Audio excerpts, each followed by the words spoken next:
at least nobody has moved him to the level of even thinking about deserting a party I founded. That should be understood.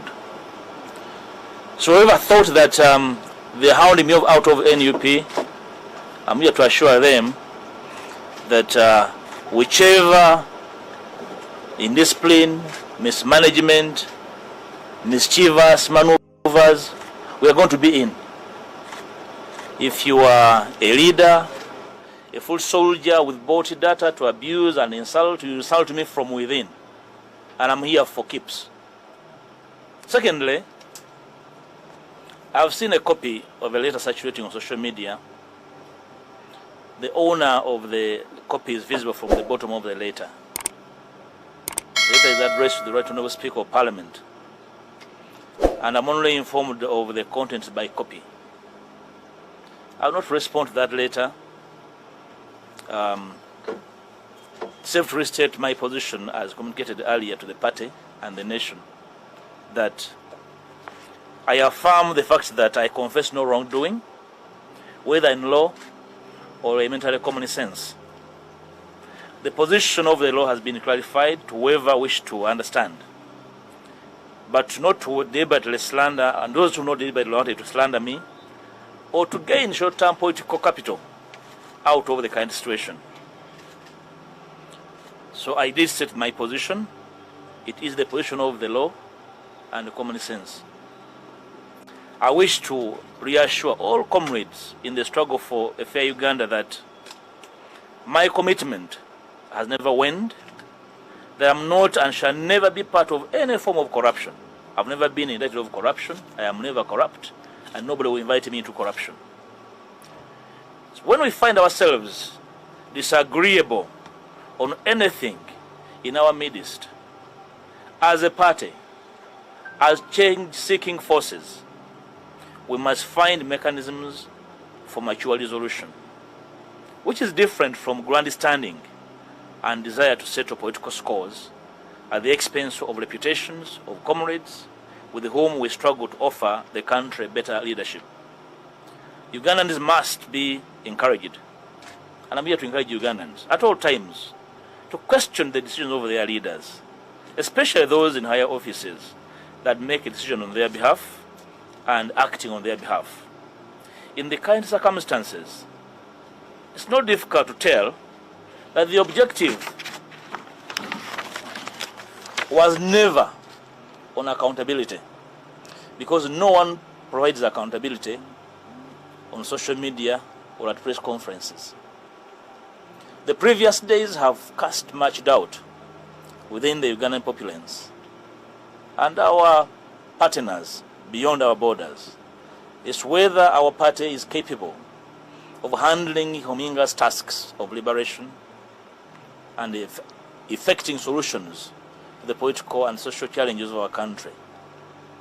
We must regain public confidence as NUP and as the opposition, trust and demonstrate that we are worthy the people's support in leading the charge for change and transformation the Ugandan masses are yearning for. You can note that in the current circumstances, like we are observing all over the last 1.5 months, General Museveni has been candid to us, at least, over his dynasty agenda, including the latest reshuffles in the UPDF that saw his son ascend to the helm of the country's military. Unfortunately, the largest opposition party in the country looks clueless and unable to guide its bruised cadreship on what next.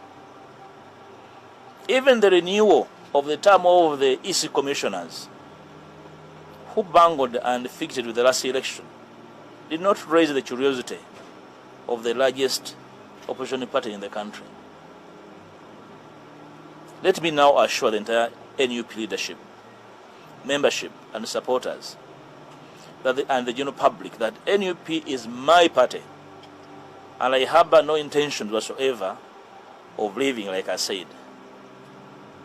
And the next days or weeks, I will embark with the colleagues that concur with the challenges in the party on a program to reform the party and make it a credible party and competent as a party or as a government in waiting.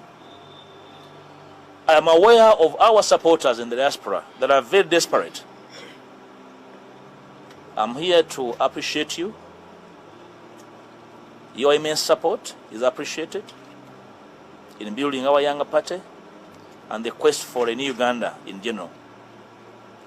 I am aware the diaspora interacts with a lot of information, but largely a lot of misinformation, targeting their justifiable desperation for change. I pledge to you my availability and the clarity of mission and purpose in whatever we do to change the trajectory of our nation. Ugandans in the diaspora are desperate to cement their contribution towards change beyond social media commentary and material support, which seem to be a major preoccupation of many leadership here in Uganda. We should be embarking on a joint push for major reforms in our electoral laws and major constitutional shifts to enable diaspora citizenry participation in our electoral activities beyond manipulating the change agenda by selfish individuals here. By the end of the planned NUP reform process that I've pledged, arbitrary, opportunist, and deviant work methods, lack of internal conflict resolution mechanisms, nepotism, corruption, greed, and abuse of office, including extortion and blackmail, will be a thing of the past. Finally, I will be unveiling to the public what next in the coming weeks, and I will share with the NUP membership and the change-seeking forces what I believe my party and myself can contribute to the change agenda, given the time frame at our disposal and the urgent need for us to coalesce and find bearing for the Uganda that we need in the immediacy. I thank you for God and my country.